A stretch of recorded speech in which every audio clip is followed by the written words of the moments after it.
بسم الله والصلاة والسلام على رسول الله عليه الصلاة والسلام. ازيكم عاملين ايه؟ يا رب تكونوا بألف خير وسعادة. احنا عاملين فيديو بس يعني مش كبير ان شاء الله. عشان بس في حاجة مهمة عشان حضرتكم تبقوا عارفينها. الكلام ده موجه للناس طبعا كلها اللي طالبين من اوردرات او اللي هيطلب من اوردرات. ماشي مع بس بالاخص الناس اللي طالبين اوردرات، والمفروض ان هي تتاخد من الشهر ده اللي احنا كنا اخر 10 ايام في 12 وشهر واحد كامل. في البداية أنا بحب أعتذر للناس اللي كنا هديها أصلا في شهر 12 وبعدين حصل يعني اختلاف في الوقت يعني.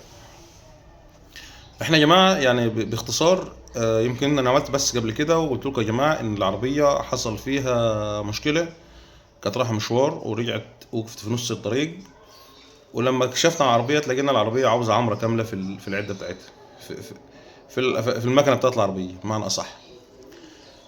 طبعا العربية لما بتعمل عمرة كاملة بتاخد وقت، يعني بتعمل مشكلة معانا احنا كمصاريف كشغل كوقفة مش عارف ايه. بتوقف الموضوع خالص، يعني انت عاوز عربية توقف وقفة. آه، اعمل لها كوباية شاي بقى عشان خاطر انا هعمل الشغل هنا. العربية توقف وقفة، يعني يا دوبك بس تمشي كده على حركة بسيطة او بطيئة، ما ينفعش تلف وتعمل وكده زي ما انتم عارفين. فاحنا طبعا بنجيب لها من مكان بعيد، ده حاجة. يعني بنجيب لها من مكان بعيد، باخد لنا على الاقل ساعتين رايح جاي. تمام. اصبح ان المشوار ده هو نفسه صعب ان العربيه تروح. تمام. ثانيا انا لما احب اطلع القاهره انا بروح القاهره والجيزه وجليوب، وبروح المحافظات اللي جنب القاهره كامله. بروح اكتوبر، بروح الشيخ زايد، بروح عين شمس، بروح مش عارف بروح كل الاماكن. فبالتالي طبعا مفيش حد، كل واحد باخد في بيته، كل واحد باخد الشغل في بيته. اصبح انت بتمشي يعني يعني انت عشان ممكن لو تغلط في لفه زي ما احنا قلنا قبل كده، تغلط في شارع وتعديه، بتقعد تلف لك نص ساعه عشان ترجع الشارع ده تاني. ده في القاهره، كل الناس عارفه كده. فاحنا الامر صعب في ان العربيه ما ينفعش تمشي لها مثلا 7 8 ساعات متواصلين في القاهره، تلف في اي مكان، لو حتى في المنصوره، حتى في اسكندريه. يعني شوف، يعني ما ينفعش العربيه تلف طالما بنغير العربيه مكنه جديده كامله. يعني العربيه متغير لها كامله، كل حاجه فيها كامله. فما ينفعش ان انا الف واجازف في ان انا اخلي العربيه تروح عشان خاطر الناس، واجي ابص في الاخر اتلاقي العربيه مثلا واقفه قدام البيت برضه نفس الكلام واصرف عليها فلوس. يعني عمرو ديت انا صرف عليها 22000 جنيه في يومين، المصروف ده في يومين. اخر حاجه كانت امبارح بالليل، امبارح العصر، 6200 جنيه. مكنه زيت ولا طرمبه زيت مش عارف، مكنه جاز. الناس تاخد بالها بس من الحته ديت، ان احنا مش عايزين ناخر شغل. انا عن نفسي مش عاوز اخر شغل. انا عن نفسي قسم بالله العظيم، انا لما الشغل يكتر عليا بتبقى مشكله، بتبقى مشكله في إيه؟ لان واخد فلوس من الناس اولا، او مدي كلمه للناس، مش مستني حد يقول. فاحنا مش مستعدين يا جماعه نلف الفاضي وارجع تاني ابدا اعمل تاني العربيه والف اللفه اللي انتوا واخدين بالكم منها. وشغل الميكانيكيه اليومين دول والناس بتوع العربيات، يعني انتوا عارفين الجو حنار، الحاجه نار. والواحد فيهم مصدق ان يتلاقي مثلا زبون يقطع من جلده، مش عارف ليه. هي بقت كده.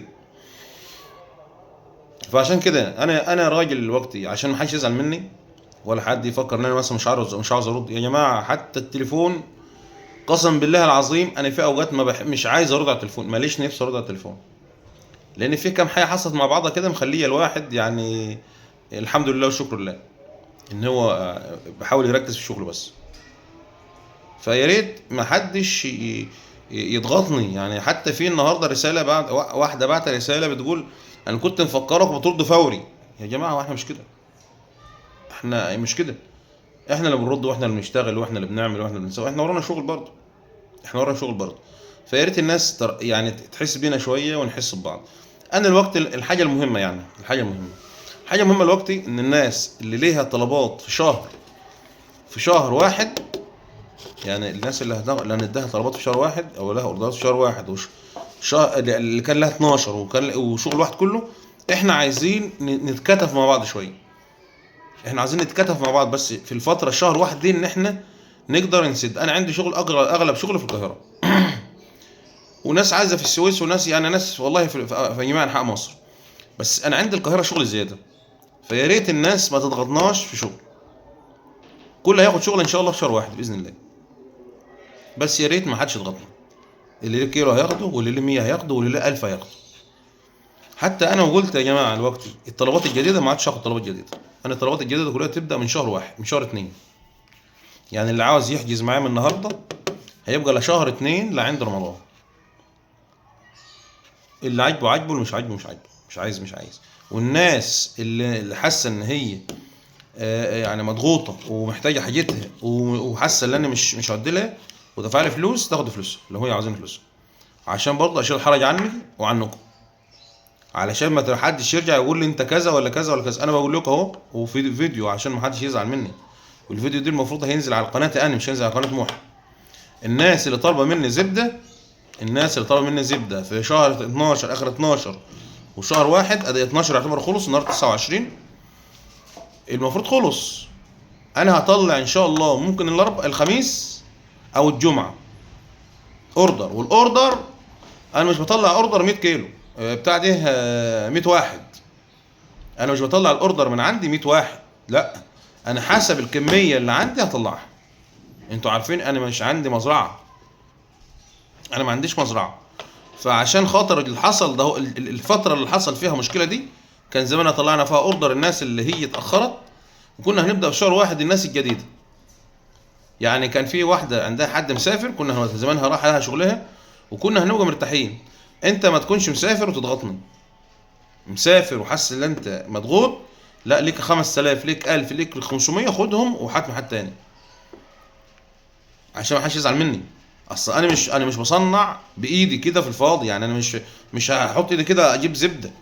ما هو انتوا عارفين برضه، يعني هو حسب كميه اللبن، والراجل بتاع اللبن كمان واقف لي ان هو في زياده ومش في زياده وفي بتاع، ومحدش ليه الكلام ده، محدش ليه في الكلام ده، صح؟ هاجي اقول لك انا في زياده كذا 10 20، هتقولي لا ده انا كنت حاجز معاك على كذا، صح؟ فاحنا يا ريت يا جماعه الناس، عشان بس احنا يعني الواحد بصراحه يعني اللي يتكلم مع الواحد، انت سايبنا بنرن عليك بقالنا اسبوع، احنا بنرن عليك بقالنا يومين، احنا بنتصل ومش، ما انا مش فاضي برضه. يعني انا مش فاضي، انا دماغي دي شغاله تفكير. انا بشوف حتى انا اجيب من اللبن وخايف اجيب من اللبن وحش ومش عارف ايه القصه بتاعت كل سنه، بتاعت الموسم، بتاعت الموسم اللي انا بحاول ما اضيعش فيها. وانتوا عارفين انا ما بخزنش شغل، انا شغلي طالع اول باول الحمد لله. يعني بخلص بالليل بيطلع الصبح، فانا ما بركنش شغل عندي. ودي كله، والناس اللي بتبعت لي فيديوهات والناس اللي بتاخد مني عارفين الوضع ده. الحاجه بتروح لهم صبحه لسه جديده. ما بعينش شغل عندي، ما بخزنش، قسم بالله ما بخزن. يعني انتوا عشان مثلا اقول لكم انا عندي كيلو واحد ممكن بعد اسبوع حد ياخده، والله ما في. انا لو نزلت فتحت لكم الفريزر الوقت مش هتلاقوا فيه زبده نهائيا نهائيا. فالناس تهدى شويه، الناس تهدى شويه ان شاء الله، وكل باذن الله هياخد اللي هو عايزه. يعني الزبده هتبقى موجوده، بس واحده واحده. احنا معانا شهر واحد لسه كله، ونص اتنين خطوبه كمان. يعني احنا هيبقى معانا شهر واحد كامل، ونص اتنين يعتبر، يعني حتى اللي عنده شهر ثلاثة يعتبر شغل، كله شغل للشتاء، يعني مش وحش. فيا ريت ما حدش يستعجلنا. اللي ليه كيلو هياخده، واللي ليه 10 هياخده، واللي ليه 20، واللي 100 هياخده. فاحنا عاوزين بس نتكاتف. يا ريت ما تضغطوش علينا في الشغل، وكل واحد اللي هو عايز حاجه هيعملها. احنا بنطلع اوردرات ان شاء الله، بنطلع كل اسبوع اوردر، كل اسبوع اوردر، كل اسبوع. الله اعلم يكون في 5، يكون في 10، يكون في 20، حسب الكميه الموجوده وحسب الناس الموجوده. والزياده اللي حصلت انا هحاول اخليها نص عليكم ونص عليا. يعني لو زاد 20 انتوا 10 وانا 10، عشان ما حدش يزعل مني. يعني لو زاد 20 في الكيلو الوقتي هيبقى عليك 10 وانا 10. الجديد هيبقى اللي زاد 20. تمام؟ الناس اللي دافعه فلوس انا مش هزود عليها الا 10 جنيه، عشان كل واحد يبقى عارف ان كان في الابيض او في الاصفر. والاصفر ما حدش يضغطني فيه، لان الاصفر ده اصلا بقى اقول لكم ده انا عاوز امشيه زي الابيض. الدنيا بدات تشتي، الدنيا بدات تشتي. فربنا يسهل الحال، والله ربنا يسهل الحال ان شاء الله. ادعوا لنا ربنا يكرمنا كده والواحد يعمل لي حته مزرعه صغيره فيها كام حته، عشان خاطر برضه اساعد مع الشغل اللي انا بجيبه. ادعوا لنا بس ربنا يصلح حالنا كده ان شاء الله ونعمل مزرعه ونحاول نعملها. والله ربنا يسهل الحال ان شاء الله. انا بحاول اخلص في شغل عشان اعملها، لان انا فعلا محتاج ان انا اعمل مزرعه. لو فيها مثلا 4 روس او 4 جاموس و4 بقري، ان انا اعرف اخف عن الضغط، هيخفوا عن الضغط شويه في اللي بيحصل لي دلوقتي. تمام. فادعوا لنا كده ربنا يسهل لنا الحال ان شاء الله. وانتوا ناس كلكم محترمين يعني، انتوا اخواتنا وحبايبنا وزبايننا الحلوين. فانتوا حاولوا بس تهدوا علينا شويه. الفيديو ده انا كنت عايز اعملها من يومين، بس والله كنت مشغول قسما بالله، الواحد مشغول. بس يعني الحمد لله. ومحدش يزعل ان احنا ما بنردش على التليفون يا جماعه، والرسائل الواتس اللي بتنزل تحت ما اشوفهاش. تمام.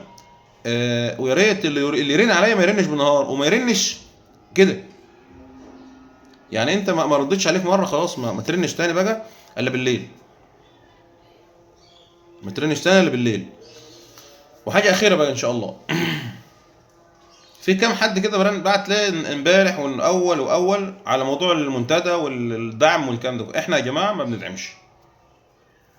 احنا من ناحيه القناه ما بندعمش قنوات، عشان ما حدش يزعل منا برضو. احنا ما بندعمش قنوات. ليه يا عم ياسر؟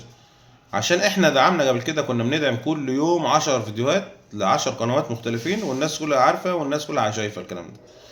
فجأة تلاقينا ياسر بتشتم، وانتوا انسان ما عندكش مصداقية، وانت موحى مش عارف مش عارف ايه. فاحنا قررنا من سنتين ان احنا ما عدناش نعمل لحد. فمحدش يبعت لنا حاجة عشان الاحراج بس مننا. احنا ما بنعملش فيديوهات لحد. احنا نزلنا فيديو لكراميل شانل عشان خاطر المشكلة اللي عندها، ان ربنا يصلح حالها وربنا يفك الموضوع وترجع قناتها تاني زي الاول وربنا يصلح حالها. انما احنا ما بنعملش فيديوهات لحد. تمام. فانا بعتذر لكم برضه، اعتبروني اخ كبير لكم او اخ صغير لكم، ومحدش يزعل مننا. ويا ريت محدش يبعت لي على دعم نهائي. تمام. السلام عليكم.